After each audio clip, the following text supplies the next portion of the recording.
ইসলামের জেহাদ বিধান এই সন্ত্রাস নামের ক্যান্সারের অপারেশন। জেহাদ শব্দটা শুনলেই এই বিশ্ব সন্ত্রাসীদের দালালেরা বলে এই জেহাদ মানে সন্ত্রাস, জেহাদ মানে সন্ত্রাস। শয়তান এমন মন্ত্রণা এদের মাথায় ঢুকিয়ে দিয়েছে যে জেহাদ ছিল সন্ত্রাস দমনের সফল ব্যবস্থা। সন্ত্রাসীরা কে জেহাদকে সন্ত্রাস আটকা দিয়েছে। কেন? আল্লাহ জুলার বলেছি। তফসিরে মারিফুল কোরআন নামে দুইটা তফসির রেখেছে। এর মধ্যে একটা লেখক হলেন আল্লামা ইদ্রিস খান দেলভী রহমাতুল্লাহ।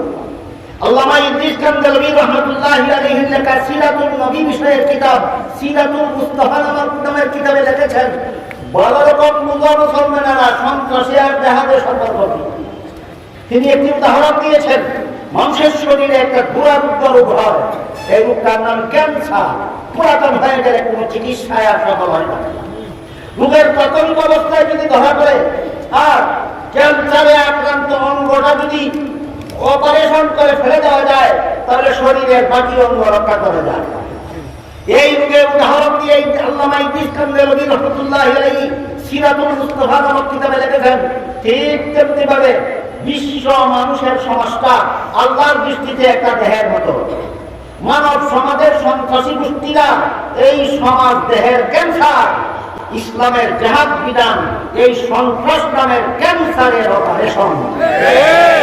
তাহলে জেহাদের সন্ত্রাস না জেহাদ সন্ত্রাসের অপারেশন? জেহাদ সন্ত্রাসের অপারেশন। কিন্তু দালালেরা, বিশ্ব সন্ত্রাসী ইহুদি খ্রিস্টানের দালালেরা ইসলামের জেহাদ বিধানকে সন্ত্রাস আটকা দিচ্ছে। কেন? যেন জেহাদ শব্দটা শুনলেই আর কোনো মানুষ সন্ত্রাস দমনের মোকাবেলার পথে অগ্রসর হতে না পারে।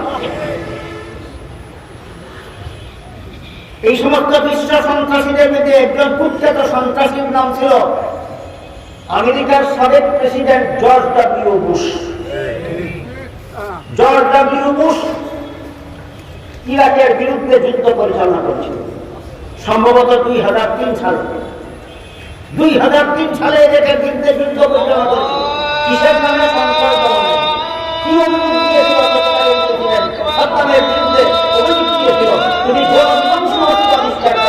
যে অস্ত্র যুদ্ধের ময়দানে ব্যবহার করে সৈনিকরা মরে না, নিরীহ জনগণ মিলে ছাপিয়ে যায়। সাদ্দাম বলছিল আমি অস্ত্র আবিষ্কার করিনি। সে বলেছে করেছো। সাদ্দাম বলছিল করে থাকলে প্রমাণ করো। বলে প্রমাণ করবো না, আদালতে যাও। আদালতে যাবো না, আমাকে বিচারের মুখোমুখি করো। বিচারের মুখোমুখি করবো না, কি করতে চাও? যুদ্ধ করবো। ন্যায় নীতির যুদ্ধ না গায়ের জোরে যুদ্ধ? এইভাবে বিশ্ব সন্ত্রাসী জর্জ বুশ যে ইরাকের মুসলমানদের বিরুদ্ধে যুদ্ধ চাপিয়ে দিল, সাদ্দামকে গ্রেফতার করাইল দালালদের দ্বারা। সাদ্দাম গ্রেফতার করার পরে সাদ্দামকে ফাঁসি কাস্তে ঝুলিয়ে বুশের পুতুল সরকার ইরাকের গদিতে বসাইল। সেই পুতুল সরকারও বাইর করতে পারলো না যে সাদ্দাম গরম জংশী অস্ত্র আবিষ্কার করেছে, বাইর করতে পারলো না। সত্য অভিযোগে এই যুদ্ধটা চালাইছিল বিশ্ব সন্ত্রাসী বুশ নাকি বাহারা, মিথ্যা বাহারা। এই বুশের একটা বক্তৃতার রেফারেন্স দিয়েছেন বর্তমান বিশ্বের নবীন আলেমদের মধ্যে একজন তেজস্বী আলেম দারুল উলুম দেওবন্দের ফারেক, তার নাম মাওলানা ইয়াসির নদী।